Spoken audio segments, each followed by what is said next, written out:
Vamos lá, só voltar aqui para gravar e já começamos. Bom, vamos lá.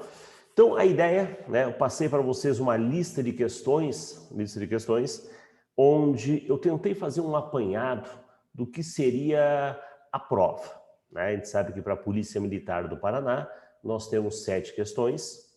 O edital, ele é bem parecido com o da Polícia Civil, a única diferença é que, né, tem a parte do Windows 10 a mais, e tem 2 questões a mais, né? Em contrapartida, né, eu diria que com relação à pontuação é peso 1 cada questão, né? Mas de resto, por enquanto a banca é a mesma, né? Eu falo isso por causa dessas indefinições aí da Polícia Civil, tá? Mas a gente vai ver que as questões que eu trouxe aqui para vocês não são apenas questões da Federal. Por quê? Porque no tópico, no assunto Linux, por exemplo, a Federal ela não tem uma bagagem, ela não tem uma quantidade grande de questões. Então a gente ia ver 1, 2 e acabou. Então não dá, né? Então tem que dar uma olhada, né? Tentar averiguar aí outras questões de outras bancas que possam ser a cobrança. E aí, como eu falei, eu trabalhei então 7 questões, distribuindo o assunto, e aí 4 séries. É como se fosse 4 provas para a gente entender, né, qual seria o estilo, como é que a gente vai em cada prova, aqui eu errei mais isso, aqui eu errei mais aquilo, né? A pessoa ter né, essa noção.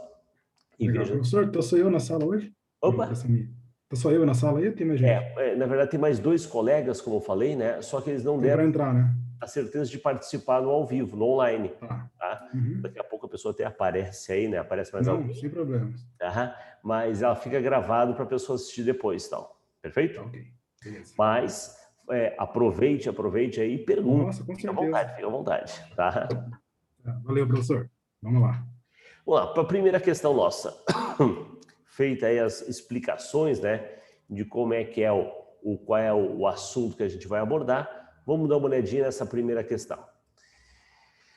Quando trabalhamos em um arquivo, como um texto, por exemplo, esse documento será copiado do disco rígido para a memória. Por quê? A memória permite um acesso muito mais rápido para que se faça modificações nesse documento. Quando se edita esse documento, as modificações surgem instantaneamente na tela, mas enquanto elas não são salvas no disco, tá? Elas não são armazenadas e podem ser perdidas, caso se desligue o computador ou acidentalmente se feche o aplicativo sem salvar o documento. Uma situação até que acredito que muitos já passaram, né? Você abrir um documento para trabalhar ou criando um documento novo e até então você não salvou ele no disco. Eu falo disco, mas poderia ser um pendrive, poderia ser em qualquer outra memória, tá? Meio de armazenamento definitivo. Mas o que a questão fala aqui é o seguinte: nesta fase inicial, todo e qualquer documento que está sendo trabalhado, né, ele ocupa que espaço de memória? Ele ocupa que tipo de memória, tá? O tipo de memória a que o texto se refere o que nós temos aqui? RAM, ROM, virtual, flash e USB. Só para deixar bem claro, memória USB. Na verdade, o USB é uma porta de conexão. Mas em prova ele usa muito esse termo, USB Flash Drive. USB Flash Drive, leia, entenda como pendrive. Então, falou, memória USB. Memória USB Flash Drive é pendrive. Ok? Tá. Uma das coisas que eu chamo a atenção aqui é que ele fala que essa memória, né, se você não salvar, caso, né, falte luz, caso você desligue o computador, ela será perdida. Então, é uma memória do tipo volátil. Volátil é aquela que depende de energia, né? Isso, ela precisa de carga elétrica, de energia, para manter a informação. Legal? Isso é não volátil, né? Aí é volátil. Volátil quer dizer que precisa da energia. Não volátil, eu vou chamar de guarda definitiva. Vamos lá. Pendrive é não volátil. HD é não volátil. É não volátil. Ok? Bem, Então, aqui no caso, ela precisa de energia para manter a informação. Com isso, só com esse detalhezinho, eu já vou pegar e vou riscar aqui, ó. Porque, na verdade, o USB, que é o pendrive, risca. Flash. Nós temos vários exemplos de flash. SSD, cartão de memória e pendrive são exemplos de memória flash. Mas todas elas são não voláteis. Não voláteis, tá. Ok? A ROM é não volátil. Ok? Só que a ROM tem aquela característica de guardar o quê? As informações de inicialização. Quando eu ligo o computador, quem entra em ação é a ROM. Então, durante o trabalho, que é o que ele descreve aqui, não, a ROM está dormindo. A ROM só vai funcionar quando você ligou esta máquina. Perfeito? No boot funciona com a ROM? Isto, né? A gente pode colocar assim, quer ver? Deixa eu desenhar aqui para né, só algumas palavrinhas que geram uma confusão, quer ver? Sempre dá uma confusão. Né? Vamos tentar associar aqui, quer ver? Só me ajeitar aqui.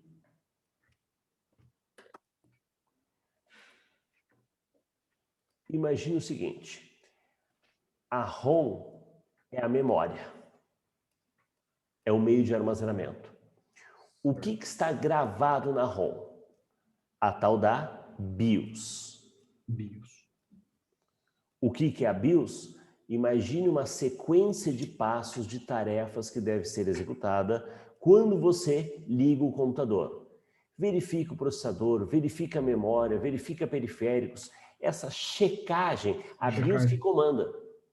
A BIOS comanda essa ordem de checagem.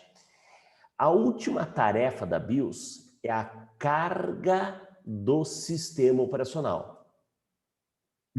Depois que a máquina está ok, sistema operacional, vem controlar essa máquina. Então, essa é a última tarefa da BIOS. Eu diria que esse processo que a BIOS executa, que começa aqui e termina com a carga do sistema operacional, o processo em si é chamado de boot. Ok? Então, eu posso dizer que a BIOS é responsável pelo processo de inicialização? Sim. Esse processo é chamado de boot? Sim. Ok? BIOS é o programa, ROM é a memória onde está armazenado esse programa e boot é o processo, é a atividade em si. Então, okay? Tá, beleza. Beleza. Vamos voltar. Eu diria nessa questão que a letra A. Bem, ok, perfeito, né? Sobrou aqui virtual e RAM. Na verdade, a virtual ela é volátil, mas na verdade a virtual é uma espécie de um auxílio. Inicialmente você vai usar a RAM. Quando a tua RAM está no sufoco, esgotada, ela vai buscar um espaço de memória emprestado. Aí é virtual. Então, inicialmente, todo o arquivo que está em trabalho, sendo usado, ele está ocupando um espaço da RAM. Memória RAM. Resposta aqui para nós, letra A. Perfeito. Beleza. Então, ele está falando em memória não volátil aqui. Isso. Memória volátil. Volátil, perdão. E a volátil é que precisa de energia. Isso, tá? Volátil quer dizer que a volatilidade dela, ela oscila, ok? Então, ela precisa de carga elétrica para manter. Se você desligar, ela murcha, ela zera. Então, volátil precisa e não volátil não precisa. Matou. Isso. Tá certo. Agora eu vou ter essa ideia sempre. Agora, veja só, olha só a pegadinha. Eu diria que toda memória, isso é uma palavra que você tem que associar à memória, toda memória armazena. Sim. O papel da memória é armazenar. Só que algumas... Temporariamente ou não, né? De forma temporária e outras de forma definitiva. Permanente. Né? Então, as não voláteis, desculpa até te cortar, professor. As não voláteis, então, elas armazenam, tendenciosamente, elas armazenam temporariamente. Não volátil? Isso. Não volátil é o pendrive. Ele armazena de forma definitiva. Definitiva. Volátil é que é temporário. Tá. Volátil. Temporário, fechou. Beleza? Tranquilo? Beleza. Eu estava fazendo bastante confusão com essa Memória volátil, não volátil. E como o não volátil e o volátil, um precisa e o outro não precisa, eu sempre inverto os papéis, né? Aham. Um necessita É, de energia, o outro não necessita de e energia. aí você vê que na cobrança de memória, essa é uma das características que ele sempre apresenta, pô, Quais cobram. né? Ele tá falando da Uhum. RAM, o que ele vai falar da RAM? É de trabalho, ela é volátil, né? Então, ele vai citar essas características. Então, é importante que você tenha claro essa ideia. Legal, esclareceu. Vamos para 2, então. Vamos para 2. Beleza. Veja, então, o que eu fiz aqui? Uma questão de cada, a princípio de cada assunto, tá? Legal. Eu digo que eu vou ter 2 questões desse sistema operacional, porque como para nós caiu Windows e Linux, eu tentei meio que distribuir, Uhum. tá? Então, vamos ver aqui. O sistema operacional é um conjunto de programas que interfaceia o hardware e o software, interage entre um e outro, né? O componente desse sistema que gerencia todos os recursos computacionais é denominado de... Olha só, a questãozinha, eu falo chata, meio travada, porque é uma questão muito Mistura. conceitual. Muito conceitual. Então, a Uhum. primeira coisa que você tem que entender, vamos ver o seguinte, ó, as alternativas. Memória, kernel, shell, ROM e DOS. Ele está falando de sistema operacional, ok? A memória de trabalho, a memória de guarda definitiva, memória em si, Não é não sistema é operacional. tá relacionada, mas ela não, né, não consigo encaixar ela aqui. Memória é um elemento à parte, é um elemento à parte. Agora, outra coisa, ROM é outro tipo de memória. Então, com isso, eu vou riscar, eu vou eliminar a letra As A duas. e a letra D. Sobrou o quê? Kernel, shell e DOS. Tá. DOS é um tipo de sistema operacional, Hum. tá? Lá MS-DOS, das né? antigas, que nem possuía interface gráfica. Então, né, vou É usado riscar. MS-DOS, né? Falavam, né? Isso, o pessoal chama de MS, que é da Microsoft, né? Microsoft, né? É isso, MS-DOS, ok? Tá. Sobrou o quê? Kernel Shell. Kernel e Shell. Essa história do kernel e shell é legal de discutir. Isso vale para qualquer sistema operacional, qualquer. Olha só, Uhum. vamos criar aqui mais uma telinha aqui. Imagine que o teu computador está aqui. E quando ele fala de computador ali, ele cita elementos computacionais, dispositivos computacionais. É a parte física, né? É o teclado, é o mouse, é o monitor. E está aqui você querendo usar essa máquina. O papel do sistema operacional é justamente permitir que você use essa máquina. Ele até usou o termo interfaceia, né? Interliga, ele trabalha entre o hardware e o software. Legal. Então, o sistema operacional, nessa tarefa de permitir que você use a máquina, ele divide essa tarefa em 2 camadas. Uma camada que é para voltada a conversar com a máquina, que é a camada chamada kernel, kernel de núcleo, né? O cerne, né? O coração, a alma do sistema operacional. Então, quando a gente fala de kernel, eu estou falando de a conversa com o monitor, a conversa com o teclado, a conversa com o mouse, tudo quando interage com a parte física, quem cuida disso é o kernel. Kernel. Quem interage com o usuário, quem facilita a tua vida é o shell. O shell.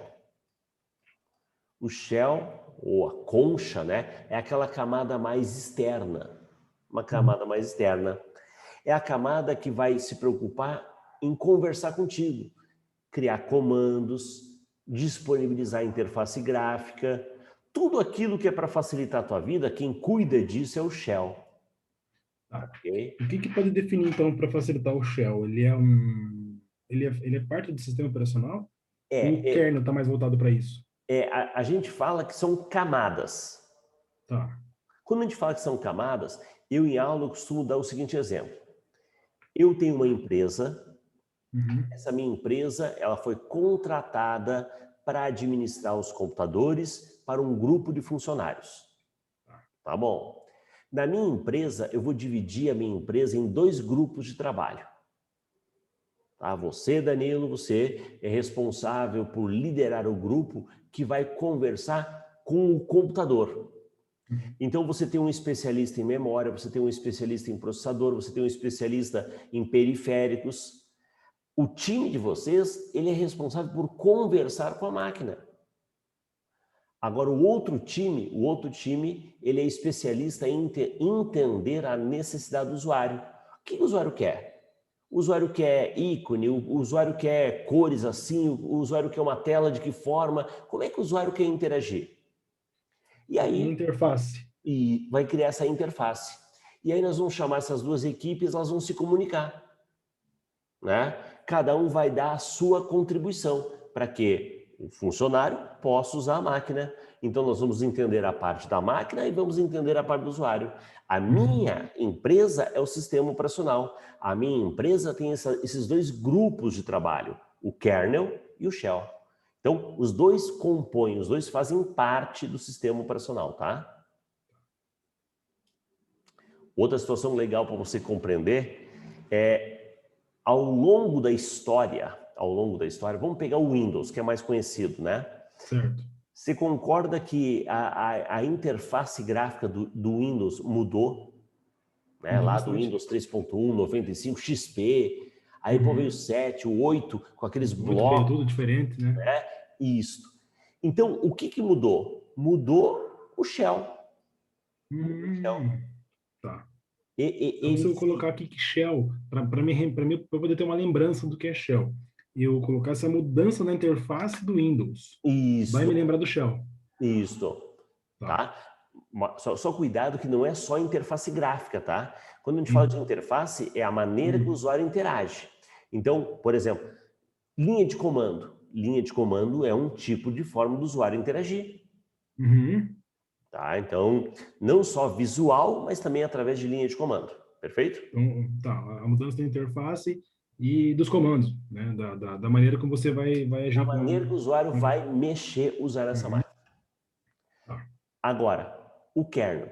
De novo, nessa aula de história, poxa vida, antigamente nós tínhamos aquele monitor que era um tubo de imagem, depois vamos ver o monitor LCD, agora tem monitor que é sensível ao toque. Tu concorda que a parte física evoluiu?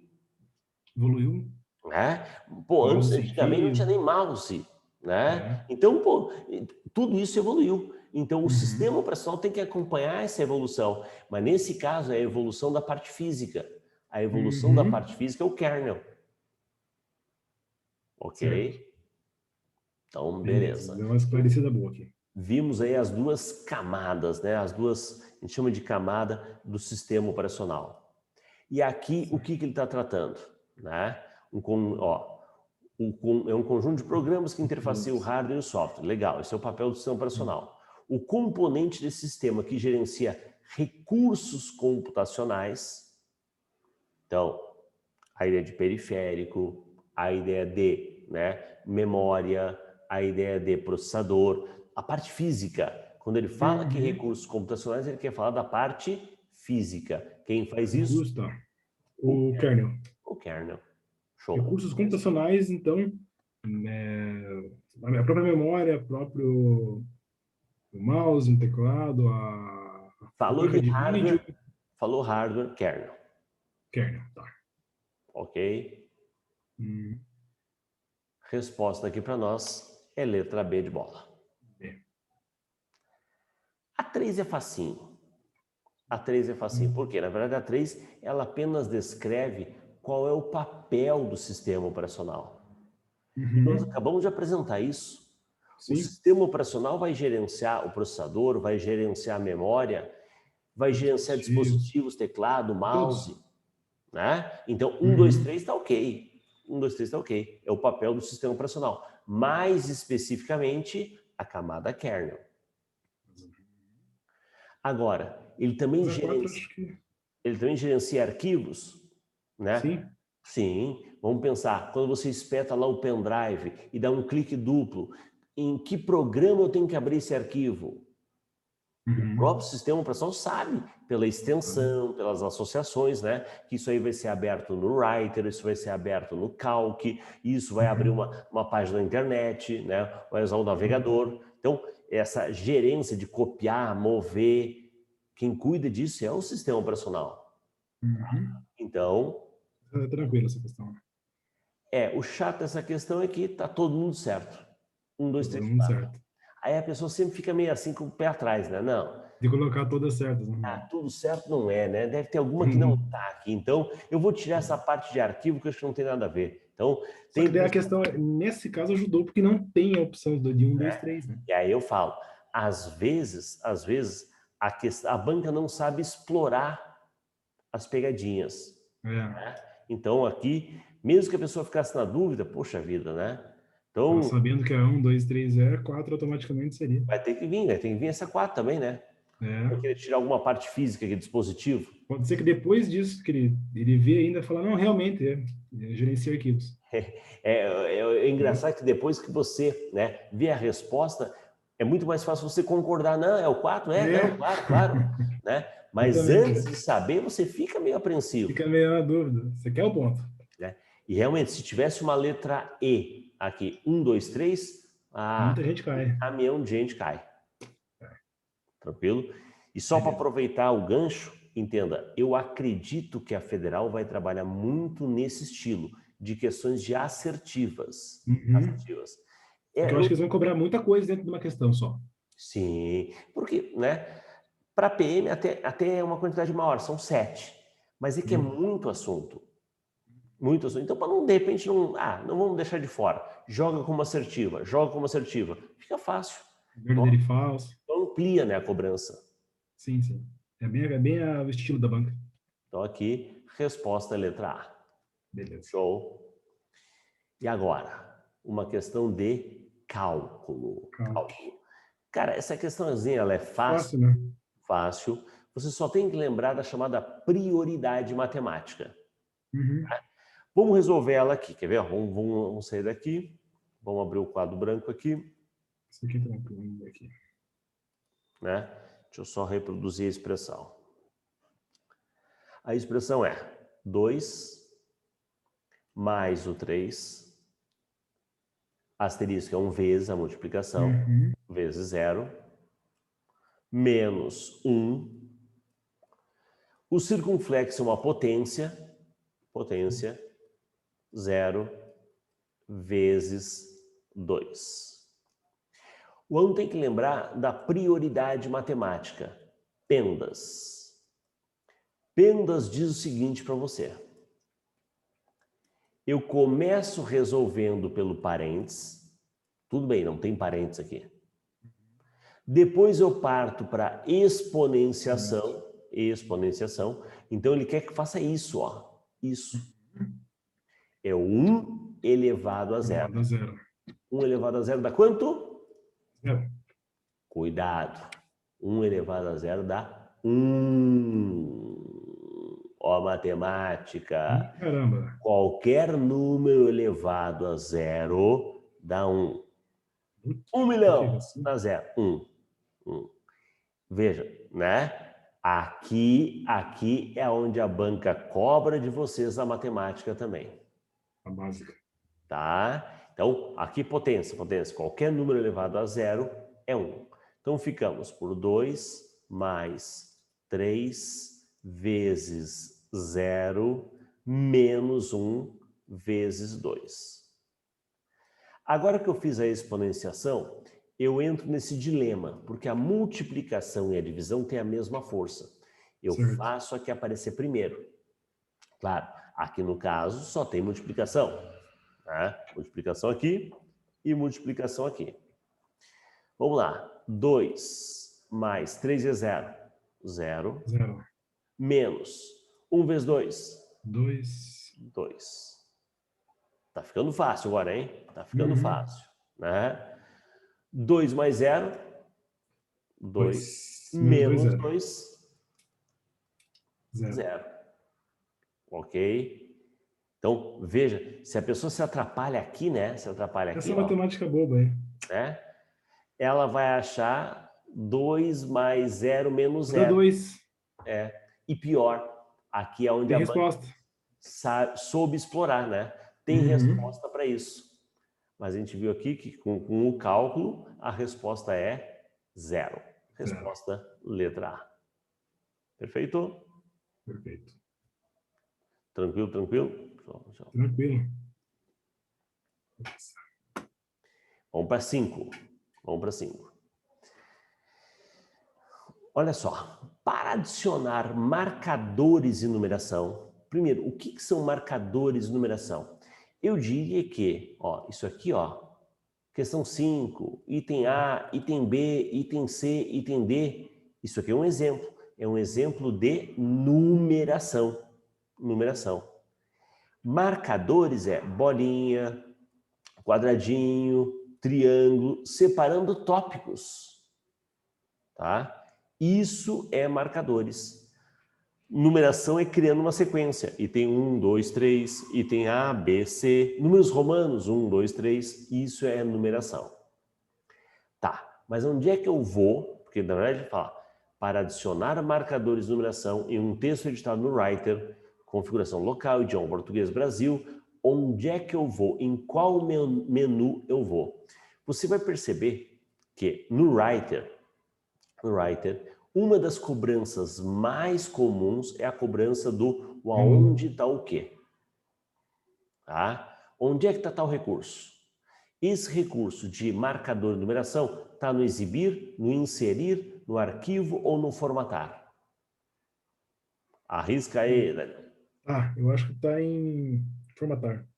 Beleza. Ou inserir, estou nessas duas, mas acho que é formatar. Beleza, certíssimo. Cara, o formatar é um menu muito grande, né? É um dos menus mais cobrados em prova, é o mais importante, tá? Você tem que saber que no formatar tem formatar caractere, formatar parágrafo, formatar página, formatar coluna, formatar marcador e numeração, estilo, tá? Então, você conhecendo formatar, você vai cercar um monte de recurso que volta e meia cai em prova. Questãozinha passo a passo. Clica aqui, clica ali, o que está no menu formatar, ok? Certo. Resposta letra D. Geralmente esse recurso tem por um botão também, né? Na própria... Sim, o botão, por exemplo, o botão do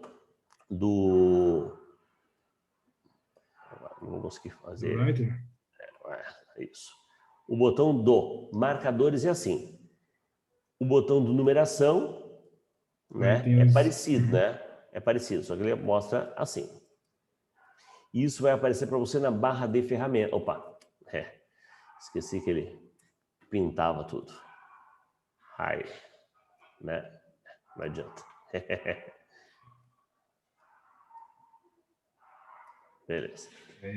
Ok? Então você vai ver que na barra de ferramentas, porque o Writer tem muito aquela cara meio de Word 2003. Antigo, né? Barra de títulos, barra de menus, barra de ferramentas. Então a cobrança pode vir no menu, pode vir no botão ou até mesmo numa tecla de atalho. Ok? Então aqui, só cuidado sempre com o menu inserir, que o menu inserir é um menu sugestivo. Para adicionar. Ele poderia muito bem usar a palavrinha, né? Para inserir marcadores e numeração. O cara, poxa vida, né? Vou no inserir, né? Vou no inserir. Então é um menu muito sugestivo. Aqui não. Resposta, letra D de dado. Show? Para a próxima. 6. Você sabe que para nós, navegador, browser, o edital fala do Chrome e do Firefox. Mas eu não vou me admirar se a banca cobrar o Edge. O Edge, né? Tá na alta. Mas vem cá, mas ele pode cobrar o Edge? Não estaria fora do edital? Não, porque ele cobra o Windows 10. Qual é o navegador padrão do Windows 10? O Edge. Instalado é o Edge. É o que já vem junto. Qual é o navegador padrão do Linux? É o Firefox. Tá? Então, mas o edital, lá na parte de internet, ele fala Chrome e Firefox. Mas eu acredito que ele possa citar, comentar, né? Tratar do Edge também. A questão aqui é do Chrome. Vamos lá. Ó, questão de assertiva. Só que são duas, né? O usuário do Chrome pode fazer login em aplicativos, em apps, né? e sites em diferentes dispositivos, usando senhas salvas na sua conta do Google. Cara, isso é bem legal. Você está no teu celular, né? E aí você acessa lá usando a tua conta do Google e ele vai carregar, ele vai fazer uma sincronia com todas as ferramentas, histórico, que você já acessou lá no teu computador, que você também usou a conta. Né? Então isso é legal, é uma espécie de continuidade. É bem interessante. A 1 está correta, certo. A 1 é verdadeira. Vamos ver a 2. O Google Chrome é um navegador compatível apenas com o sistema operacional Linux. Olha, como a maioria usa o Windows, né? E o Google Chrome é o navegador mais conhecido que existe, eu falo que essa afirmativa está tosca. Vai dizer, pô, mas não, eu nunca usei Linux na minha vida. E em casa eu uso o Chrome. Windows, né? Então, eu tenho certeza que a 2 está errada. A 1 você pode até ficar meio na dúvida, não conhece, não usa, mas a 2 você sabe que está errada. Então, 1 está certo, 2 errado, resposta, letra B de bola. Perfeito? Beleza, perfeito. Olha só, agora a gente vai fechar a primeira prova, tá? Então, eu quero que você pense assim, se a prova, né, que foi adiada, tudo, se a prova, no dia lá que for ocorrer, viesse com essas questões. Agora, ao final dessas 7, como é que foi o meu histórico? O que eu erraria, o que eu desconhecia, né? Só veio questão baba, tranquilo, né? Então, a gente vai ter 4 séries de provas. Em cada aula a gente vai tentar fazer isso, tá? É como se fosse 4 simulados de informática. Perfeito? Vamos lá, 7.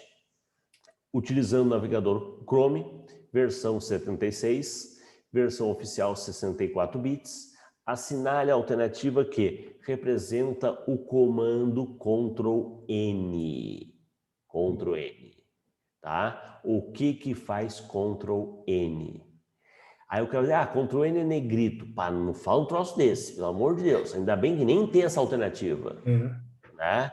Primeiro que, para nós, o nosso edital de forma geral, né? Pensando o Windows, pensando o LibreOffice, pensando o navegador, as teclas de atalho são muito baseadas no inglês. Então, a gente não tem aqui teclas baseadas no português. O português seria o Word, seria o Excel, que não cai para nós. Então, eu falo, para nós é baseado no inglês. Então, sem chance você imaginar Ctrl+N negrito. Agora, o Ctrl+N faz o quê? Abre uma janela no modo navegação anônima? Quase. Navegação anônima, que é aquela janela que ele abre e quando você navegar, acessar, você ao fechar a janela, ele apaga o rastro, é Ctrl+Shift+N. Ctrl+Shift+N. Isso no padrão para o Firefox e no Google Chrome ou só no Google Chrome? Só no Chrome. Só no Chrome. No Firefox é Ctrl+P. P, né? P, de privativa. Ele muda até o nome, não é navegação anônima, é navegação privativa. Ok? Agora o Ctrl+N é igual nos dois, tá? Ctrl+N é igual nos dois. Ele vai abrir uma nova janela? Show. New. Ele cria uma nova janela. Abre uma nova guia. Guia é aquela orelhinha. Tem um atalho para guia também, não tem? Tem um atalho para guia também. Tem, é Ctrl+T. Ctrl+T. Verdade. Tá? Ctrl+T é para nova guia.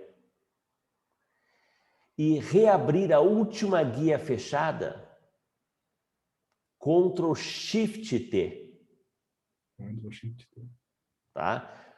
Então, olha só, aqui tem o Ctrl+N e tem uma opção que é o Ctrl+Shift+N. Né? Ctrl+N é nova janela e o Ctrl+Shift+N é na janela anônima, navegação anônima. Certo. O Ctrl+T é para abrir uma nova guia e o Ctrl+Shift+T é para reabrir uma guia que foi fechada sem querer. Aqui para nós, facinho, é B de bola. Legal. Perfeito? Legal. Show. E aí, nessa primeira série, como é que fomos?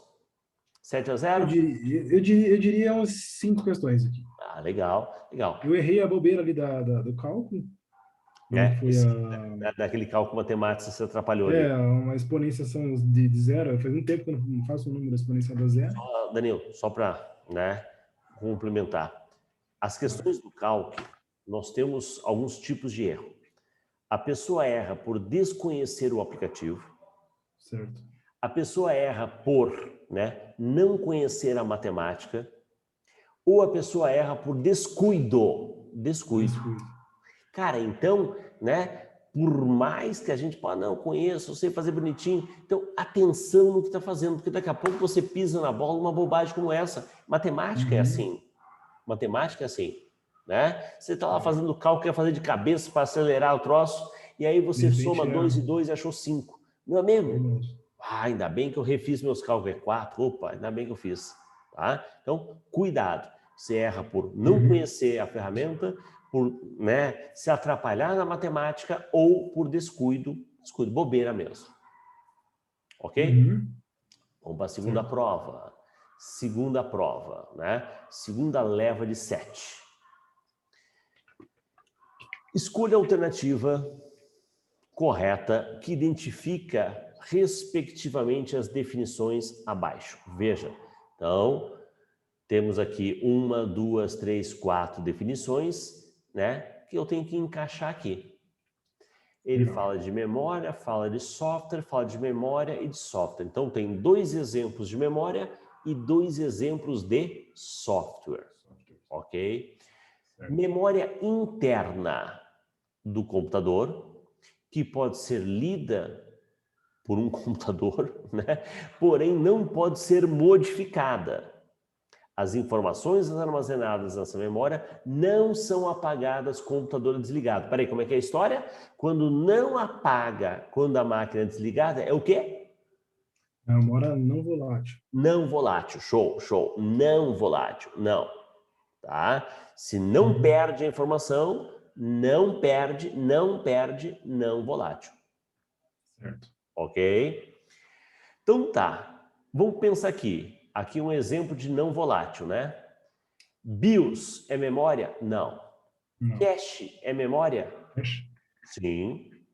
Mas a cache é volátil ou não volátil? Volátil. Boot é memória? Não. E BIOS é memória? Não. E ROM é memória? ROM é. ROM é. E ROM é volátil ou não volátil? Não volátil. É não volátil. Lembra o que está gravado dentro da ROM? A BIOS. Responsável pelo processo de inicialização. Então, ó, tudo indicando aqui, hein? Tudo indicando aqui. Só que agora ele tem que apresentar um software. Um software que possibilita o funcionamento de hardware ou dispositivo, como uma impressora, um mouse, teclado, com um computador. O que acontece? Quando você compra uma impressora e você conecta a impressora no teu computador, o sistema operacional tem que reconhecer e instalar essa impressora. Certo. Para isso, ele precisa conhecer os chamados drivers, que são arquivos de configuração. Driver com R no final é arquivo de configuração. São informações sobre aquele dispositivo que vai ser repassado, alimentado para o sistema operacional para ele poder conversar com aquele componente físico. Então, né, o driver, vamos pensar aqui, o driver possibilita, driver com R, né, possibilita o funcionamento do hardware ou dispositivo, uma impressora, né, facilitando a instalação, a conversa do sistema operacional com ele, beleza. Por que eu falei driver com R? Porque tem o drive sem R. Drive sem R é componente físico. Tipo de CD, disquete. Drive de DVD, a unidade onde eu ponho para ler ou gravar essa mídia. Ok? Então, ó, driver, fechou. Tá dando certo, hein? Tá dando certo. Agora tem que ser memória. Memória principal, só tem 2, RAM e ROM. Né? Memória principal, para o armazenamento de dados. Toda memória armazena de dados e execução de programas. As informações armazenadas nessa memória são temporárias e são apagadas quando o computador é desligado. Volátil, ok? Então, perde a informação, volátil. RAM é volátil? Sim. Fechou. E agora, tem que falar de software. Um software interno de um computador, executado quando ele é ligado. Entre outras ações, esse software inicia o sistema operacional e oferece suporte à transferência de informações entre dispositivos de hardware, como teclado e mouse. Então, o software responsável pela inicialização, BIOS. Que é responsável pelo processo do boot, né? Isso. O boot todo. O processo como um todo é boot. É boot. Cada etapa é um BIOS, então. E o passo a passo, o programa que define o passo a passo é o BIOS. É o BIOS, tá. Beleza? Beleza. BIOS pode ser chamado, em vez de software, pode ser chamado de firmware. Ok? Então, chamar de software ou firmware dá no mesmo. Resposta aqui para nós, letra E. Ok? Fácil essa, né? Boa, vamos lá. Bem elaborada. 2. Quanto aos periféricos de um computador, assinalar a alternativa que apresenta somente periféricos de armazenamento. Periféricos de armazenamento, quem é que armazena? Memória. Memória. Então vamos pensar, só vai aqui memória. Teclado é memória? Não. Drive de CD? Sim. Né? Aqui veja, né? Aqui é meio questionável, tá? Porque o drive é uma leitora, o CD, a mídia é que é a memória. Mas em prova ele já tratou, né? O drive, porque por exemplo, o HD é como se fosse um drive único, né? Não tem um leitor do HD, né? Então, como tem que ser as duas memórias, eu já risco por aqui, tá? Mas enfim, é meio questionável o drive de CD. Pendrive, boa. Cartão de memória. Também. Na verdade, 2 exemplos de memória flash. 2 exemplos de memória flash. Gostei da B. Monitor, nem a pau. Mouse, não. Impressora, não. Caixa de som, não. Questãozinha dada. Tratando sobre exemplos de memória. Vamos para mais uma. Sobre sistemas operacionais Windows e Linux, lembrando que para nós o que cai é o Windows 10 e o Linux distribuição Ubuntu, assinale a opção correta. Os sistemas operacionais utilizam sempre o mesmo sistema de arquivo, no caso, o chamado NTFS. Veja, quando a gente fala de sistema operacional, nós temos uma série de características de igualdade e de diferenças. Sistema de arquivo é a maneira que o sistema operacional reconhece os endereços de memória, cria as pastas, cria os diretórios, a forma do usuário acessar o conteúdo. Eu posso ter o Windows e Linux instalado no mesmo computador? Sim. Só que os dois não se bicam, os dois não se dão bem. Então, você vai ter que pegar um HD e formatar ele,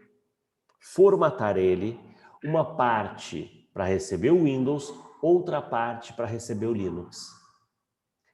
A parte que você vai formatar para o Windows, você pode usar o tal do NTFS.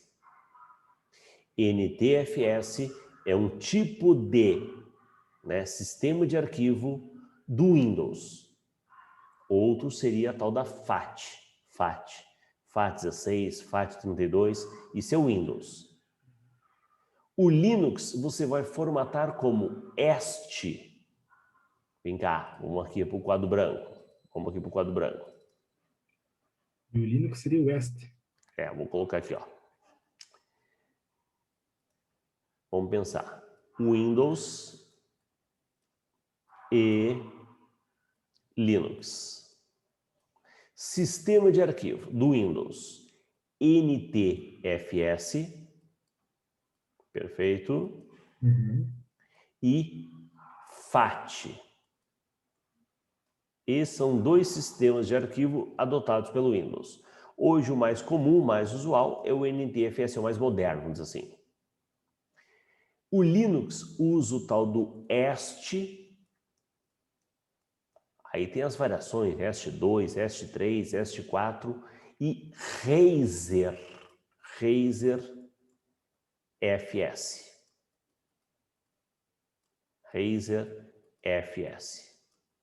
Então, realmente é uma questão bem mais chata, mais técnica, mas você tem que saber que cada sistema operacional tem a sua forma, a sua maneira de criar um ambiente, formatar e receber o sistema operacional. Ok? Vamos voltar lá então. Então, letra A, risca, não pode. Letra B. Os programas desenvolvidos para o Linux funcionam normalmente, né? Sem necessidade de adaptações no Windows e vice-versa. E agora? Eu vou ter programas para Linux, né? Nós vimos agora há pouco uma questão dizendo que o Google Chrome só funcionava no Linux. Não. Né? Ele funciona no Windows e funciona no Linux. Tá?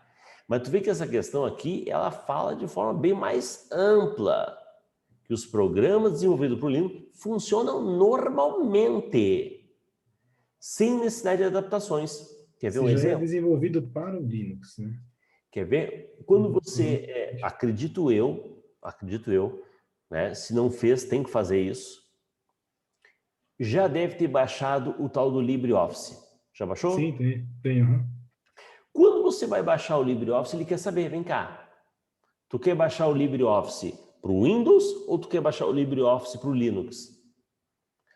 Tem para os dois, mas não é o mesmo.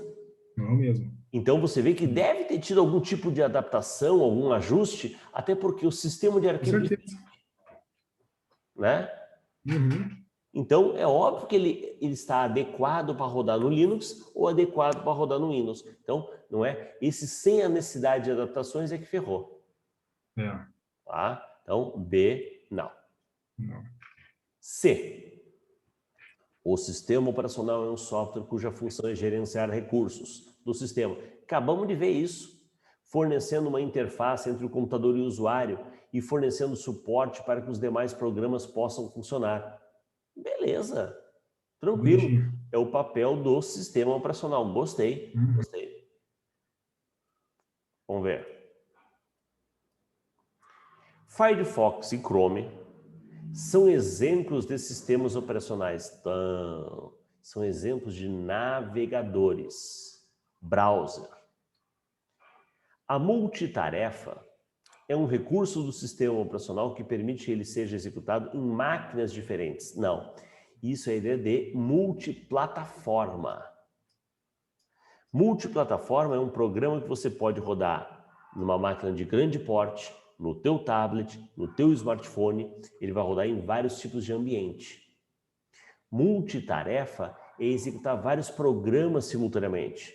Enquanto eu estou aqui com o Zoom aberto, eu também estou com outro programa para abrir o PDF, também estou com outro programa para, né? Então, ele consegue administrar vários softwares que estão sendo executados ao mesmo tempo. Isso é multitarefa. Ok? Então, não. Resposta realmente, letra C. Perfeito? Legal. E agora? Essa 4,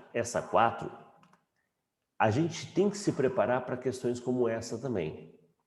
Tá? É uma questãozinha que, poxa, você estuda função, você estuda fórmula, você estuda... E ele só quer saber o seguinte. Cara, quando tu abrir o LibreOffice Calc, abriu. Quantas planilhas aparecem para você? É isso. Poxa vida, né? E aí o cara, o professor, eu até já instalei, já usei, mas eu não lembro esse detalhe. eu sei que eu posso criar várias. Uhum. Lembrando que uma coisa é a janela, Certo. e a janela ela tem aquela coluna e linha que forma a planilha, plan 1, As planilhas lá embaixo. 3, são aquelas guias, são aquelas sabias. Certo. Aqui é para baixo, né? Uhum. Aqui é para cima, aqui é para baixo, tá? Isso. Então, plan 1, plan 2, plan 3. Então tá. Quantas planilhas mostra quando você abre uma pasta de trabalho? Bom, Cara, tem que ir 0 não, por... 0 não. 6 também não. né? Daí o cara fica 1, 3, 5, 6. Cara, não tem tanto, assim. Visivelmente a gente lembra que não tem muitas. Antigamente, quando a gente fala, o LibreOffice ele parece, né? O Writer ele parece o Word 2003, o Calc parece o Word 2003, o Excel 2003. Quando a gente fala isso, antigamente, quando você abria, vinha 3. Vinha. Mas não, atualmente, quando você Tem uma. abre com uma. Abre com uma. Quer criar outra? Pode criar outra, tranquilo. Mas ao abrir, né, o arquivo, a pasta, ele carrega uma planilha. Uhum. Tá? Então, questãozinha chatinha, porque, né, é meio que decoreba isso, né? É aquele cara Usa observador. diariamente e vai... E esse é o grande problema de prova, né? A gente estuda dentro de uma tendência. Daqui a pouco a banca surpreende com uma questão tosca como essa. Tá? E aí, poxa vida, 7, acertei 6. Pois é, né? Fazer o quê? Como é que vai adivinhar que vai cobrar uma besteirinha Uma dessa? questão dessa. Mas veja, o que é ruim para você é ruim para o outro também. Para todo mundo, né? Essa aqui é o tipo da questão que o cara vai no chute. No chute, cara. Tem que eliminar umas 2 ou 3 ali. Né? Vamos para a próxima. Uma do LibreOffice. Faltou o uzinho aqui, né? Utilizando o LibreOffice Writer em português. Um funcionário da Secretaria de Estado da Gestão, Patrimônio e Assistência de Servidores escreveu um documento, somente o seguinte texto. O homem é o que ele pensa, eis o caráter de um homem. Né? Em seguida, realizou a operação que lhe forneceu a informação que nesse texto que ele havia digitado, haviam 13 palavras, 53 caracteres, tá?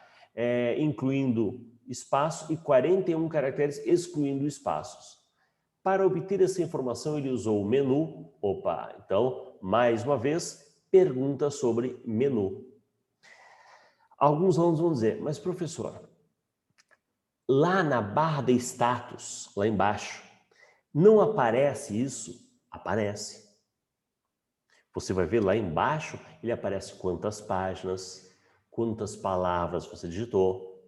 Só que aqui não é só palavras, aqui também quantidade de caracteres.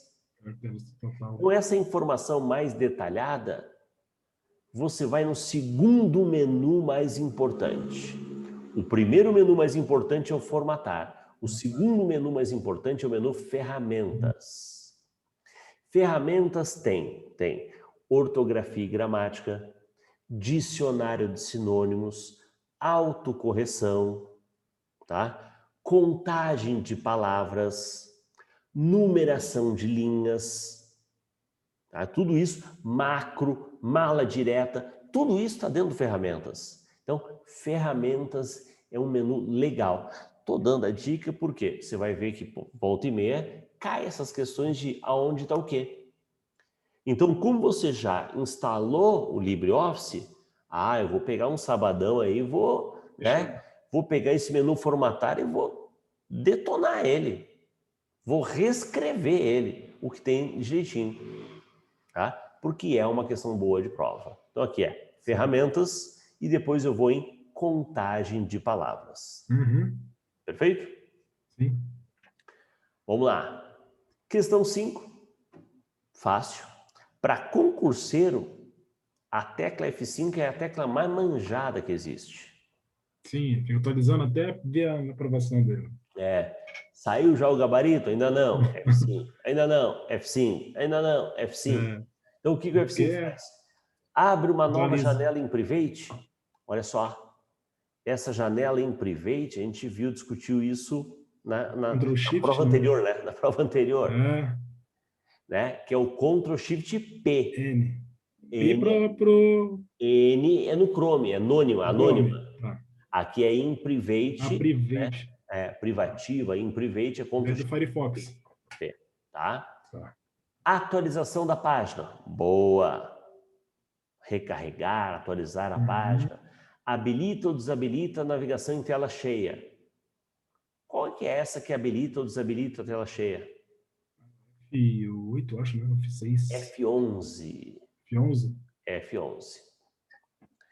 Abre diálogo para impressão da página. Pô, também barbada. Ctrl P. Inicia a navegação por cursor. Não, aí não tem, né? Então aqui realmente é letra B de bola. Ok? Vamos para 7. Vamos fechar a segunda prova, hein? Vamos fechar a segunda prova. Caracteriza-se por uma rede de computadores privada que assenta-se sobre um conjunto de protocolos da internet, porém de uso exclusivo de um determinado local, como por exemplo a rede de uma empresa, cujo acesso é exclusivo aos seus utilizadores ou colaboradores internos. Essa descrição refere-se ao quê? Intranet. Intranet. Veja, cuidado aqui com o termo extra. Extra. Vamos lá, vamos para o quadro branco.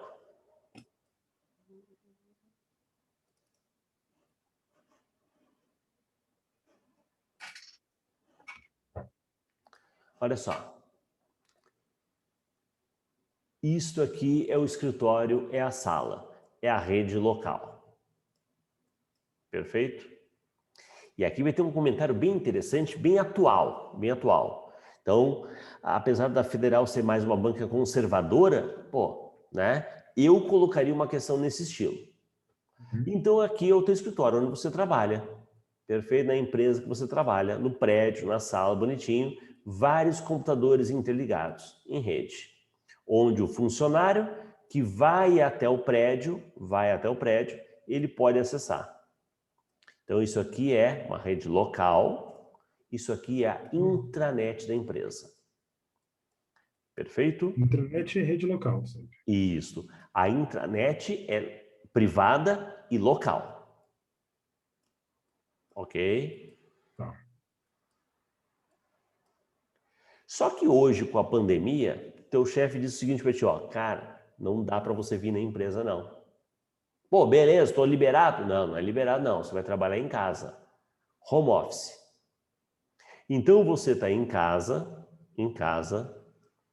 e a empresa não vai puxar um cabo lá do prédio até a tua casa. Não, não. O que a empresa vai fazer?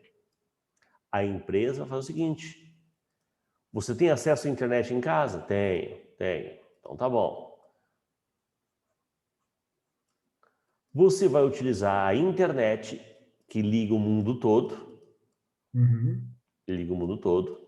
Você, na tua casa, conectado à internet, a empresa também, você vai se conectar à empresa, mas de uma forma remota. À distância. Você não vai vir aqui na empresa, tu vai acessar da tua casa. Isso é o conceito de extranet ou VPN. Extranet ou VPN. Perfeito? Tá? Então, concordo que hoje é um assunto bastante atual, né, pô? Muita gente está trabalhando home office. O home office caracteriza como o quê? Uma extranet. Certo. Extranet. Perfeito. Então, não era a questão ali, né?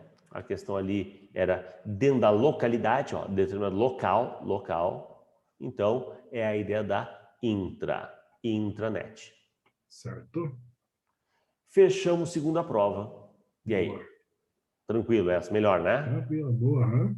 Vamos lá. Então, o aluno vai entender o seguinte. Claro, a gente vai fazer 4 provas. Então, vai ter... Pô, essa aqui tá fácil, essa aqui tá difícil. Eu tento fazer uma diversidade. Mas mesmo numa questão fácil, sempre tem umas dicas, algumas, né, orientações que ajudam você a não cair em pegadinha. Tá? Eu falo que nada melhor do que você aprender com questão fácil. Porque questão difícil é difícil de entender, né? Então, na fácil é mais fácil você lembrar, né, associar. Vamos lá. Paulo possui R$ 3.500 para comprar um computador para uso pessoal. Ele deseja um computador atual, novo e com configurações padrão de mercado. Ao fazer uma pesquisa pela internet, observou nas configurações dos componentes de hardware os seguintes parâmetros. Eu falo, questão anúncio de jornal. Então, o que o Paulo viu foi 3.3 GHz, 4 MB, 2 TB, 100 Mbps e 64 bits. Bom, anúncio é assim, né? Anúncio não fala nada com nada. Então a pessoa um computador tem que ter processador. Tá? A CPU, né? A CPU, não vai dar para escrever CPU aqui. Tá? A CPU. A CPU está relacionada ao quê? A uma frequência, a uma velocidade. Então eu diria que aqui o 3.3 GHz está relacionado ao processador. A frequência, a velocidade do processador. O que mais o computador tem que ter? Memória. Só que memória tem memórias principais, intermediárias e secundárias. Memória armazena. Quando eu falo de armazenamento, eu estou falando de bytes. Bytes e seus múltiplos. Kilobyte, megabyte, gigabyte, terabyte. A memória de maior capacidade é o HD. O HD, hoje você vai encontrar HD por ordem de 1, 2, 4 tera. Então, isso aqui é o HD. 2 tera é o HD. A memória RAM, cuidado, a memória RAM é na ordem de alguns gigas. 2, 4, 8 GB. E o que ele fala aqui é mega. Mega é menos. Isto aqui provavelmente é a tal da memória cache. Uma memória intermediária, cache. Então aqui tem processador, cache, HD. O que é esse 100 Mbps? Essa unidade de medida BPS é bits por segundo. Provavelmente é a tua placa de rede. Para você conectar aquele cabinho azul, você se conectar e se comunicar a uma taxa de 100 megabits por segundo. E por fim, o que é esses 64 bits? A gente fala que na evolução, na aula de história da informática, os computadores nasceram padrão 8 bits, depois veio 16 bits, depois 32 e hoje as máquinas mais atuais são padrão 64 bits. Elas conseguem comunicar, transmitir, o barramento por onde passa os dados é numa largura de 64 bits. Então, isso aqui tem a ver com a largura dos barramentos. De acordo com as informações, vamos lá, 2 tera é a quantidade de RAM. Não, 2 tera é o HD. Tá? Se fosse 2 GB, poderia ser a RAM, mas 2 tera é muito. 3.3 GHz é a velocidade do processador. Gostei. Sim. Gostei. 100 Mbps é a velocidade do chipset. Não, é a velocidade, a taxa de transferência da tua placa de rede. Placa de rede. 4 MB é a capacidade do HD. Não, pô, é pouco. O HD é de maior capacidade, é os 2 tera. Não. E 64 bits é a capacidade da ROM. Ninguém fala o tamanho da ROM. A ROM ela tem uma capacidade, mas ninguém fala, porque a única coisa que vem na ROM é a BIOS. A gente fala que cada computador tem a ROM que merece. Então, os 64 bits não é o tamanho da ROM, não é a capacidade da ROM. É a largura dos barramentos, é o quanto ele processa por vez. Então, questãozinha mais técnica, mas a resposta aqui tá fácil. 3.3 GHz. Só dúvida aí, professor, do resto das configurações ali.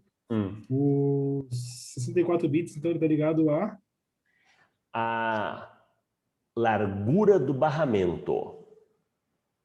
Tá. Quer ver? Então, vamos lá. Tem uma questão de antes aqui. Tem uma questão de antes, deixa eu ver qual é que era. Que falava da instalação de um programa. Aí eu já acho aqui.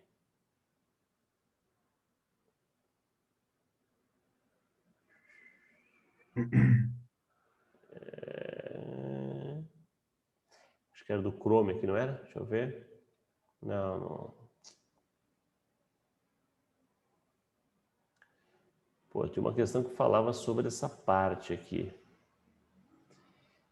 Que quando você vai instalar um programa, você vai escolher um programa de acordo com o tipo de computador que você tem. Então, não dá para você pegar um computador velhinho, antigo, padrão 16 bits ou 32, não vamos exagerar tanto, né? Padrão 32 bits e querer instalar... Número 7, ó. Hã? Número 7? Número 7. Ah, tá aqui, ó. Um navegador do Chrome, versão oficial 64 bits, ou seja, uma versão mais atual. Né? Não dá para você instalar essa versão 76 num computador velho que você tem padrão 32 bits. Não dá. Ele não vai aceitar.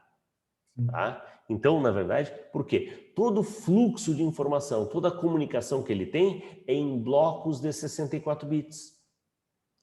Eu digo para o aluno, é como se quando você começou a aprender a ler. Lá na época de infância, você juntava letrinha a letrinha formando sílabas. Letrinha a letrinha formando sílaba, imagina que você lê em blocos de 8, 16 bits por vez. Ainda bem que você cresceu. Hoje você lê a palavra toda. Você não fica juntando letrinha a letrinha, você lê a palavra. Então você lê blocos de 32 bits. Tem gente que faz curso de leitura dinâmica e o cara lê a linha toda. Então ele está lendo um bloco de 64 bits. Então a informação chega para você em blocos de 64. Ok? Beleza, obrigado. Vamos lá. Vamos para 2 aqui, ó. O Windows 10, com o Windows 10, é possível criar uma conta para cada pessoa. A gente sabe que o Windows e o Linux, eles são multiusuário. Pois é um sistema operacional, multiusuário. Como é que é o nome da conta principal do Windows 10? Administrador. Tava vendo Linux. No Linux, que é o Ubuntu, que é o... Vamos lá. Tem dois nomes. Um é superusuário e o outro é root. Legal. Usuário raiz. Ok? E o principal é o superusuário no Linux, no caso. E no Windows é o administrador, né? E no Linux é o superusuário ou root. Isso. O nome é diferente, mas... É sinônimo, né? Sinônimo. Assim, pode dizer, o usuário conectado como superusuário. Como administrador, como, né, root, né? Dá para entender. Tá. Beleza, então aqui dá 2, resposta, letra D de dado. Vamos para 3.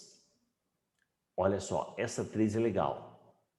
Essa 3, eu falo, se bobear, a pessoa se atrapalha e erra. O explorador de arquivos é aquela ferramenta que permite você ver o conteúdo de um pendrive, do teu disco rígido. Você vê esse conteúdo e fazer o quê? A manipulação. Copiar, mover, renomear. Essa manipulação pode ser feita através de tecla de atalho, através de linha de comando, através do mouse. Aqui ele está falando isso. Eu vou pegar um arquivo e arrastar de um disco para outro. Então, vamos lá para a telinha, Aqui. Então, imagine que aqui está o meu computador. O meu computador tem o drive C, que é o meu HD. E dentro dele vamos botar uma pasta qualquer, pasta X, e uma pasta Y. Faz de conta que eu selecionei a pasta Y, e dentro dessa pasta Y tem um arquivo, tem 2 arquivos, tem 3 arquivos. Arquivo 1, arquivo 2 e arquivo 3. E eu tenho ligado a esse computador também uma outra unidade. Vamos chamar de unidade D. Faz de conta que é o meu pendrive. O que eu vou fazer?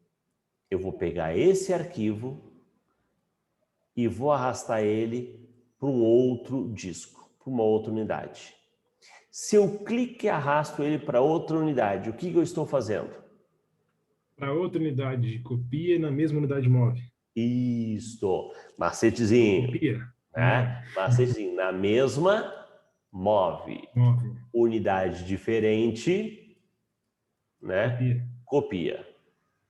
Perfeito? Tá? Então aqui a questão fala que outro disco que eu estaria arrastando, se você arrasta um item para outro disco, um disco diferente, eu estou copiando.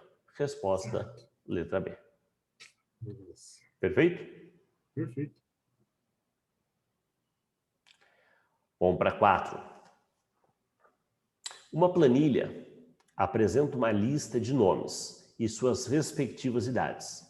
Então, na coluna A tem sendo o nome na coluna A e na coluna B a idade.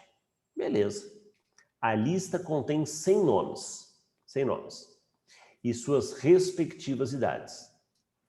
Considerando idoso o indivíduo com 60 ou mais, qual das alternativas representa uma fórmula para que você pode contar quantos indivíduos dessa lista são idosos?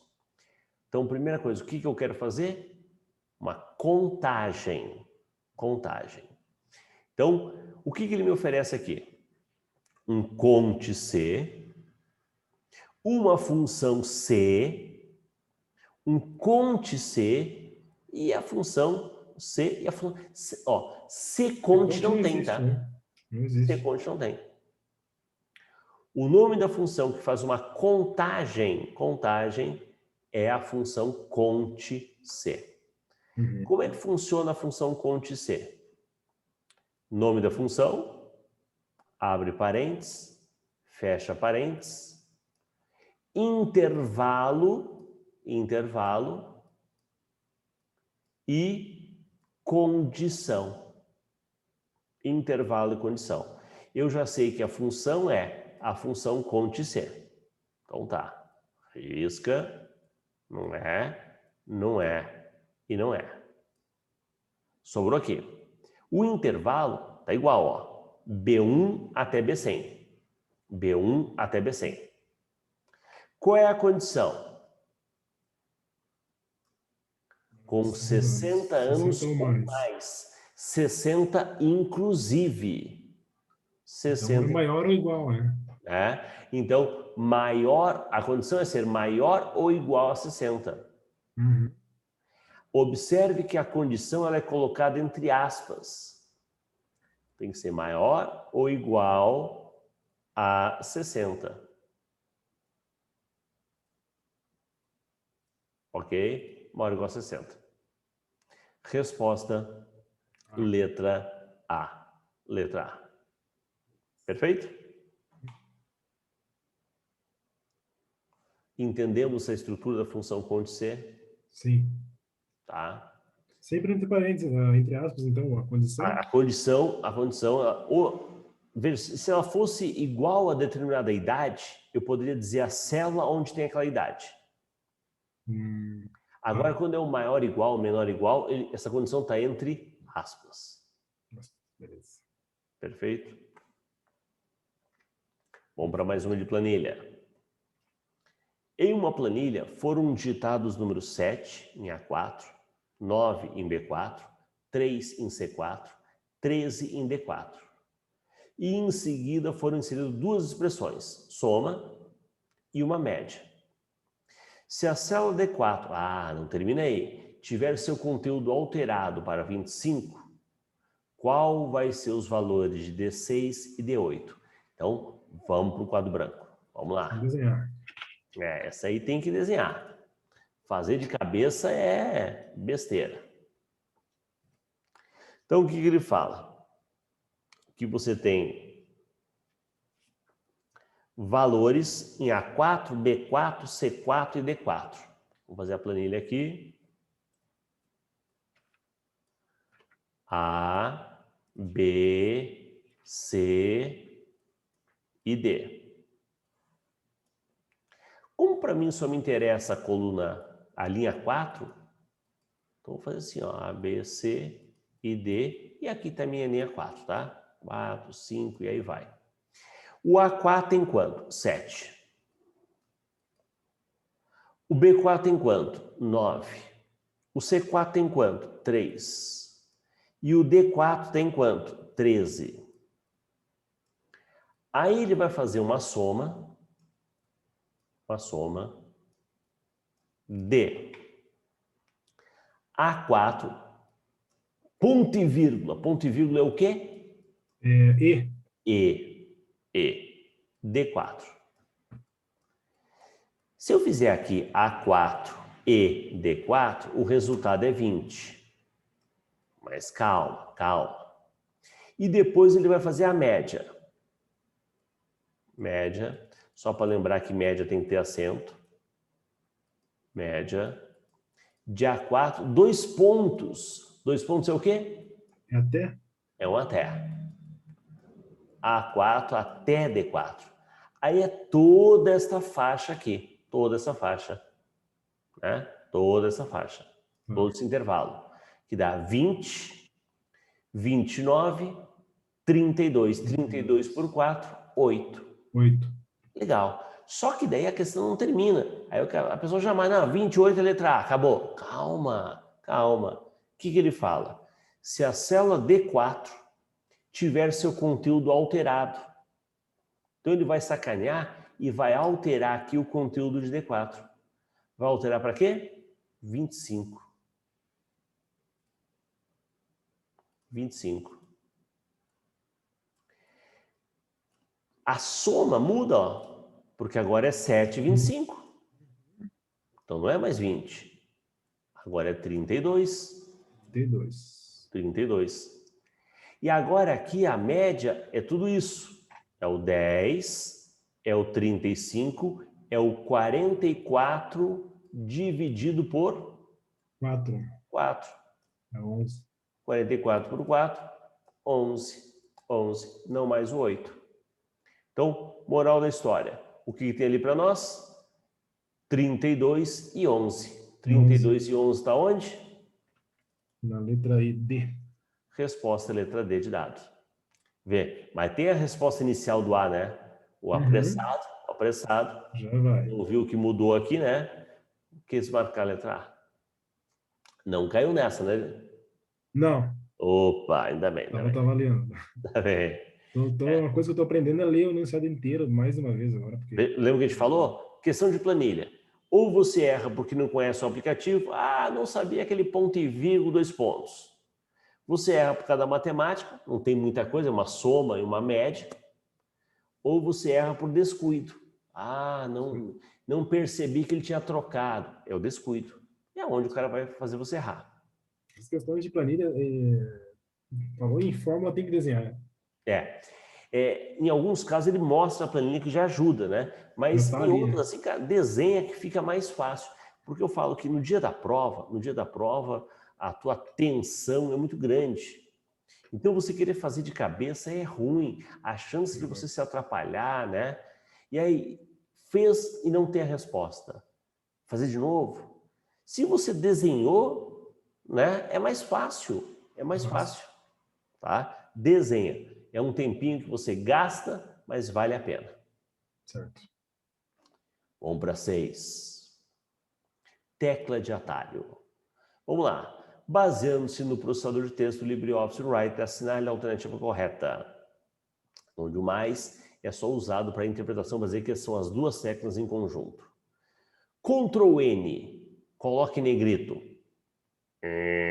Não, né? Porque é baseado no inglês. Negrito é Ctrl B, B, de bold. Ok? Então, não. Letra B. Ctrl Z é o atalho para imprimir um documento. Caramba, para imprimir é a coisa mais manjada que existe. É o Ctrl P. Ctrl Z é desfazer, né? Então risca. Desfazer. Ctrl A para abrir. Não. Ctrl A é selecionar tudo. Tudo. Para abrir é Ctrl O. Open. Vamos lá. Ctrl I para colocar itálico. Perfeito. É? Sim, sim. E olha só. Ah, eu fiquei na dúvida. Ctrl T para selecionar tudo. Não, acabamos de ver que Ctrl A seleciona tudo. Não é do Ctrl T, é no Word, né? É no Word, que não me interessa. Eu brinco com o aluno, né? Desinstala o Word da cabeça. Não me fala no Word. O Word não cai. Para selecionar um texto todo no Writer. No Writer é Ctrl A. All. Ctrl A. Ok? Tá. E itálico é Ctrl I. Fechou. Negrito é Ctrl B, itálico é Ctrl I e sublinhado é Ctrl U, underline. Resposta aqui para nós. Ctrl U, underline? Isto. Danilo? Certo. Danilo, ao término da aula, ou pode mandar agora, se está com o celular na mão, manda mensagem para mim lá no WhatsApp, para eu mandar para você uma relação de teclas de atalho. Detalhe. E eu acho que o professor já até mandou uma vez, mas eu vou pedir novamente que não vai. Veja aí se você tem, né? Só para reforçar, porque tecla de atalho, eu acredito uma cobrança, no mínimo uma, né, na prova. Perfeito? Tecla de atalho, eu tenho aqui. Deixa eu ver. Bem, beleza. Vamos lá, então. Tenho sim. Depois eu vou até te copiar na mensagem aqui para ver se é essa mesmo, se tem alguma outra. Perfeito, sem galera nenhuma. Valeu, professor. Vamos para 7. Fechar a terceira prova, hein? Vamos lá. Boa. Em navegadores padrão da internet, tais como o Chrome e o Firefox, existe uma função que exibe a lista dos últimos sites acessados por data, por site e por visitação. Quem faz isso? Favoritos, histórico, pesquisar, página inicial, voltar conteúdo. Cara, voltar conteúdo não faz nem sentido, pô. Não tem nada a ver, né? Página inicial é conhecido como homepage. Então, é a página que é carregada quando você abre o navegador. Pesquisar, não estou pesquisando. Ele está listando, mostrando, exibindo. O pesquisar é o Ctrl F, tá? Ctrl F. Favoritos é uma relação de páginas cadastradas pelo usuário. É o Ctrl D, D de dado, para adicionar como favoritos. Ok? E aqui, facinho, né? É o Ctrl H de histórico. Ok? Inclusive, só para lembrar, na última prova da PM, uma das cobranças de tecla de atalho foi o histórico de navegação. Ah, 2013 lá. E lá para trás, né? Passa o tempo, né? Brincadeira, o último concurso foi em 2013, né? Eu fiz essa prova aí. Eu fiz, estudei muito pouco. Então, você está bem ainda, porque muita gente que fez essa prova aí ficou preocupado, porque Polícia Militar tem limite de idade. Tem. Então, puxa vida, daqui a pouco, né, tá avançando e o tempo não perdoa. Daqui a pouco eu não posso prestar essa prova, né? Esse é meu último ano, né? Tanto que aí... Então tem que ser agora, tem que emplacar isso aí. Vamos lá. Tem. Tá? Ctrl H histórico. Show. Show. Tranquilo essa? Vamos para a próxima? Vamos lá. Sabe alguma coisa de Linux agora? Vem, já vi. Ah, tá ali. Assinale a alternativa que apresenta um dispositivo de armazenamento que usa magnetismo para leitura e gravação de dados? Em primeiro lugar, dispositivo de armazenamento, memória. Memória. HD é memória, legal. RAM é memória, flash é memória, DVD é memória, CD é memória. Legal, tudo memória. Tá. As memórias eu divido ela em magnética, óptica e semicondutora. Tá? Quem é memória magnética? Aqui, HD. Tá? HD é magnético. Disquete é magnético, zip disk é magnético, fita magnética é magnético, mas aqui HD é magnético. Pronto, matei. Agora, memória RAM é uma memória semicondutora, memória flash é semicondutora, DVD é óptico. DVD e CD são memórias ópticas. Então, aqui para nós, resposta letra A. Perfeito? Magnético, fechou. 2.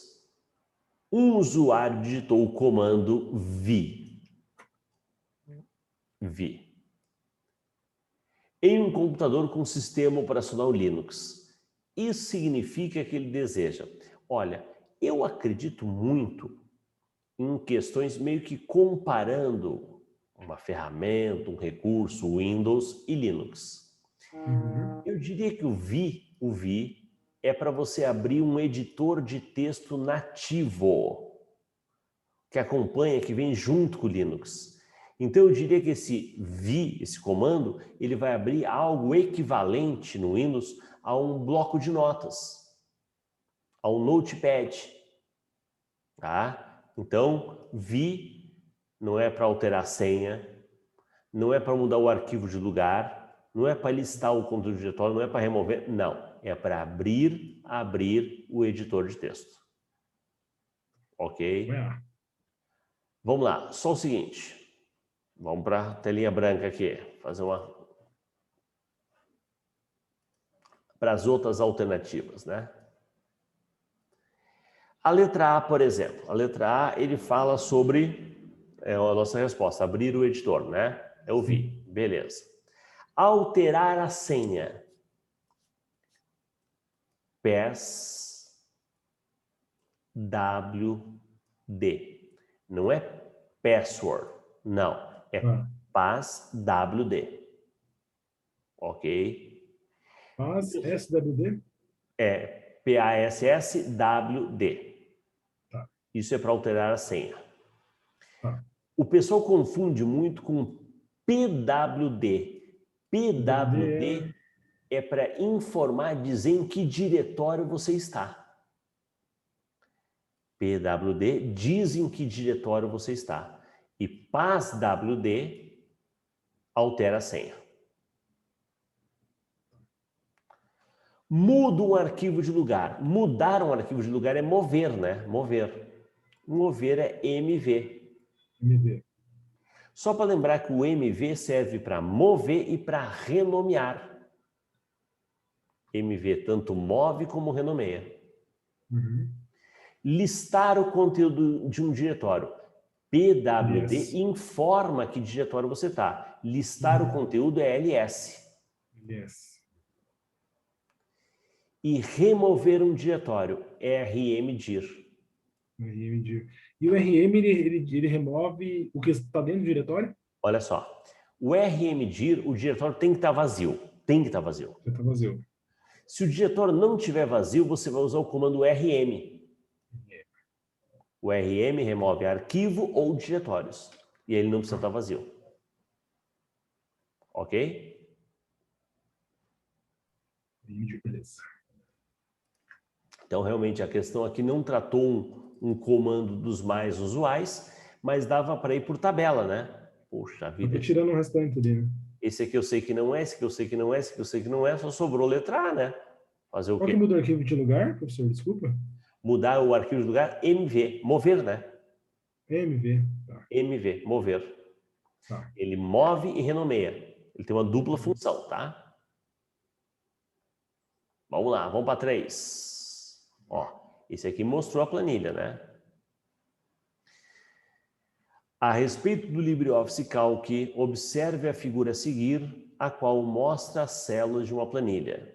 Pode-se afirmar que a célula D1, aqui, se a célula D1 for preenchida com a fórmula média de A1, 2 pontos B2. A1 é aqui, aqui, B2 é aqui. Eu tenho que fazer uma caixa, né? Uma caixa. Certo. Uhum. Então, para desenhar a caixa, eu vou fazer o seguinte, ó. Opa, aqui. É o todo. O que é a média? É a soma. 15, 31, 56. Dividido pelo número de elementos que eu somei. 56 por 4. 56 por 4. Dá quanto? 14. 14. Já ajudou, né? Já ajudou. E agora? Agora é saber o que faz a função multi. A função multi serve para multiplicar. Multiplicar o quê? O que ele informou ali? B2, né? B2. Deixa eu fazer um B aqui. E B1. Aí, B2 e A1. 2 e A1. E, tem um ponto e vírgula, né? E, né? E. É, tem um ponto e vírgula. A1. B2 é quanto? 25. 25. A1 é quanto? 6. 6. O que ele vai fazer? 25 vezes 6. É para multiplicar, né? Faz multiplicação. Então ele faz o 25 vezes 6, 25 vezes 6, 150. Risca aqui, resposta, letra D. Perfeito? Perfeito. A questão multi não é uma questão muito usual, né? Mas só que a média já ajudava a eliminar duas. Ó, por falar nisso, mais uma questão de tecla de atalho. Esta questão, eu chamo de questão passatempo. Por quê? Porque, na verdade, o cara não conhece todas as teclas. Mas algumas você já ouviu falar. Então, você vai começar por ela. E aí eu chamo a atenção, acabamos de vir de uma questão falando de navegador, browser, onde o Ctrl+H é histórico. Histórico, exatamente. Só que aqui é o LibreOffice. LibreOffice, né, é outra ferramenta, tá? Aqui o Ctrl+H é localizar e substituir, tá? Então, essa aqui é uma... Claro que não vai ter histórico aqui, o cara vai ficar procurando, não tem, né? Pô, mas cadê o histórico? Cadê o histórico? Não tem, tá? Então, de repente, tu não vai começar por essa, né? Começa pelo Ctrl+P, que é o mais fácil. Ctrl+P faz o quê? Imprime. Então, eu ter um 4 na segunda posição, vou riscar e vou riscar. Ok? Qualquer uma agora que você souber, mata. Naquela outra questão, ele dizia que Ctrl+A era para abrir. E aí eu falei para ti, não. Ctrl+A é selecionar tudo, all. Abrir é Ctrl+O, open. Olha aí, olha o Ctrl+O aqui, ó. Ctrl+O, cadê o abrir? Abre. Então, o 1 fica na terceira posição. Acabou. 2 começa por 2, né? É o Ctrl+H.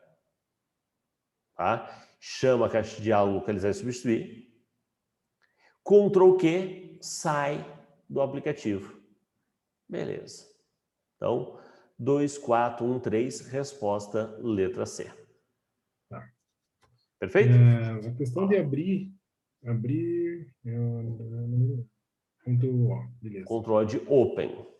Ele vai abrir o documento de que maneira? Ele vai estar lá no aplicativo, não vai ter nada na tela, vai estar branco. Vai aparecer a caixa de diálogo para você informar. Colocar o Ctrl+O, vai entrar um navegador para eu achar o arquivo. É do pendrive, é do HD, que arquivo você quer abrir? Entendi. Ok. Diferente do Ctrl N, que é new, cria um novo, aí o novo é o novo zerado. Aqui abrir um arquivo que já existe, tá? Beleza. Vamos para 5. Uma de assertivas. Vamos lá. Com relação ao LibreOffice, analise as afirmativas abaixo. Os arquivos do Word, Doc e DocX serão abertos pelo módulo do LibreOffice Writer. Professor, para nós não cai o Word, mas cai o Writer. A pergunta é, o Writer abre arquivos Word? Sim. Sim. Sim. Então, 1 está certo. Se 1 está certo, vou riscar aqui. Vamos para 2. Sim, mais 3. Os arquivos do formato do Excel, XLS, XLSX, serão abertos pelo Calc. Assim como o Writer abre do Word, o Calc abre do Excel. Tá certo. 2 está certo. Se o 2 está certo, risquei aqui. Tudo bem. Eu sei que o Writer abre do Word. Eu sei que o Calc abre do Excel. Mas qual é o formato padrão do arquivo do Writer? O ODT? ODT. E do Calc? XL... É o do ODT porque eu odeio texto. Isto. Odeio soma, é ODS. Odeio soma. Beleza, né? ODS, eu odeio soma. Odeio soma. Ok? Isso mesmo, né? As diquinhas para lembrar, né? Tá certo, tá certo. Tá? Agora aqui, PowerPoint e Impress não cai para nós. Realmente isso aqui seria uma questão que poderia ser discutida, anulada, tá? Mas, seguindo a mesma lógica, né? O Impress vai abrir, sim, arquivos do PowerPoint. Quem tá certo? As 3, tá? As 3. Legal. Vamos lá. Mais uma. 6. Uma questão agora de protocolos. Protocolos. O serviço de correio eletrônico, e-mail, utiliza diversos protocolos, tais como SMTP, POP e MAP. SMTP, sua mensagem está partindo, a ideia do envio. POP e MAP, recebimento. Lembrando que POP, né, é descarregar do servidor e trazer para a máquina do usuário. O IMAP é trazer uma cópia, permitindo compartilhamento. Quando se deseja enviar e ler e-mails diretamente no servidor sem baixar para o computador local. Então, eu não quero descarregar para o computador local. Eu quero manter uma cópia no servidor. Qual protocolo eu vou usar? Para enviar, eu vou usar o SMTP. Risca, risca e risca. Agora, para ler, só que eu vou ler diretamente lá no servidor, eu não vou descarregar ele, então eu não vou usar o POP, porque o POP descarrega, eu vou usar o IMAP. O que ele quer fazer? Ele quer ler o e-mail só? Isto. Pensa assim, quer ver? Ó? Vamos lá. Enviar e ler e-mail diretamente do servidor, sem baixá-los, tá? Ó, isso. No caso, se ele tiver um programa padrão, um Outlook. Aqui eu tenho que pensar assim, ó. Tá aqui o servidor de e-mail. Tá? O meu Gmail, por exemplo. Perfeito? Tá aqui a minha caixa postal. Danilo mandou para mim uma mensagem, caiu na minha caixa postal. Eu, na minha casa, eu posso pedir para baixar essa mensagem aqui para o meu computador. Aí eu vou configurar o POP. Opa! Vou configurar o POP. Porque o POP tira do servidor e larga, né, na máquina do usuário, e larga aqui. Ele tira ou ele só salva e continua lá no servidor? Tira, o POP tira. Tira? O POP tira. Tá? Só que, na verdade, o que ele quer? Ele não quer trazer para a tua máquina. Ele quer enviar, e enviar não tem discussão nenhuma, enviar é SMTP. E como o recebimento ou é POP ou IMAP, só que o POP descarrega, eu não quero que descarregue. Eu vou navegar até o Gmail e vou ler a mensagem lá. Então, o que eu estou usando? O IMAP. O IMAP. O IMAP. Porque o IMAP, ele não mexe, quando ele traz para o usuário, ele traz uma cópia, mas ele sempre mantém a mensagem junto à caixa postal. O IMAP mantém a mensagem na caixa postal. Perfeito? Fechou. Então, aqui para nós, Sim. resposta, né? Letra C. Letra C. Beleza. Vamos para a nossa última, fechando ali o pacote. Um e-mail foi enviado conforme a imagem a seguir. Tá? Vamos ver, analisar a imagem. Para quem eu estou mandando? Para o financeiro. E para o presidente. Com cópia para Maria Gomes. Aí o assunto. Foi enviado conforme a imagem a seguir. Analise as afirmativas e marque a correta. Apenas os e-mails financeiro e presidente receberão o orçamento. O e-mail Maria Gomes apenas terá ciência do envio, mas não terá acesso ao anexo. Bem, boa tarde, segue anexo, orçamento. Veja, a princípio, não é porque ela está como com cópia que ela não receberia o anexo. Todo mundo que está ou no par, ou no com cópia, ou no com cópia oculta, receberia o anexo. Tudo, né? Então, letra A, não. Errado. B. A mensagem não chegará aos destinatários, pois não foi informado o assunto. É, realmente, ó, não tem assunto. Dá para mandar um e-mail sem assunto? Dá. Dá. Ele até avisa, ó, tu esqueceu o assunto. Mas ele manda. Então, a mensagem não chegará. Chegará sim. Risca. Olha a letra C. Os destinatários, aí ele inclui os três, né? O financeiro, o presidente e a Maria. Os destinatários não recebem o orçamento, o anexo. Cadê o anexo? Tem anexo, então. Não tem, não tem. O anexo apareceria aqui para nós o clipe de papel. Né? É, quase. Né? Quase o clipe de papel, ok? É, ficou horrível agora, tá? Vai aparecer um clipe de papel. Então, não tem nenhum anexo, não tem nenhum arquivo sendo anexado. Inclusive, se a pessoa manda, ó, segue em anexo e não manda, o aplicativo ele lembra. Assim como ele lembra você que não tem o assunto, ele lembra que você que não esqueceu o anexo. Mas se você quer mandar, manda. Tá? O e-mail Maria Gomes... Tá... Hã? Não, professor, desculpa, pode continuar. Eu até ia falar do AD mesmo, que a AD também tá absurdo.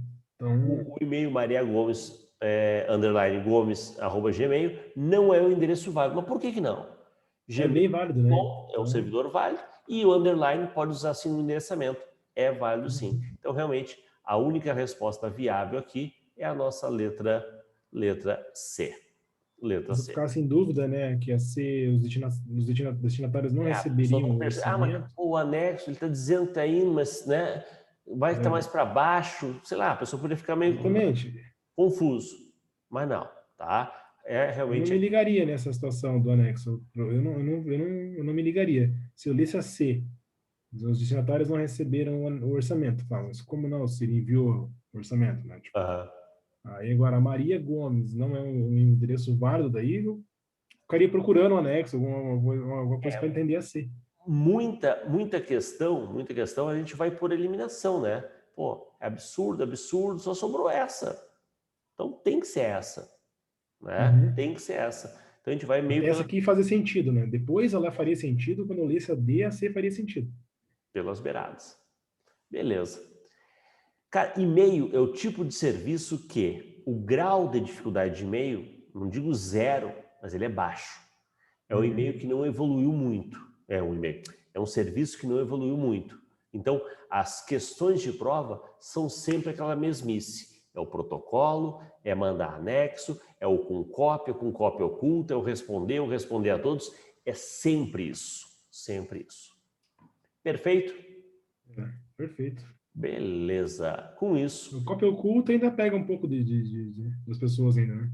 Cara, eu acho que de tanto cair em prova, acho que ninguém mais cai nisso, né? Eu Mas cai falo que nisso. ninguém cai, mas sempre tem, né? Sempre tem o cara que, poxa vida, nem sabia desse oculto, não sei como é que funciona. Se responder, o cara recebe, não, como é que funciona, né? Então, é onde pode criar uma pegadinha. Legal? Exatamente.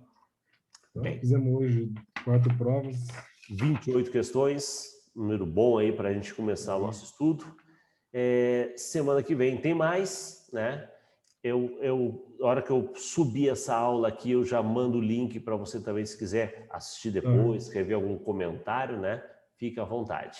Beleza? Beleza, professor. Então tá Fechamos por certo, aqui. professor. Semana que vem estamos lá na próxima aula. Isso, ó, mesmo bate-horário. Legal? Fechou, professor. Um Abração. abraço e obrigado por enquanto. Até Valeu. mais. Tchau, tchau. Tchau, tchau. Valeu.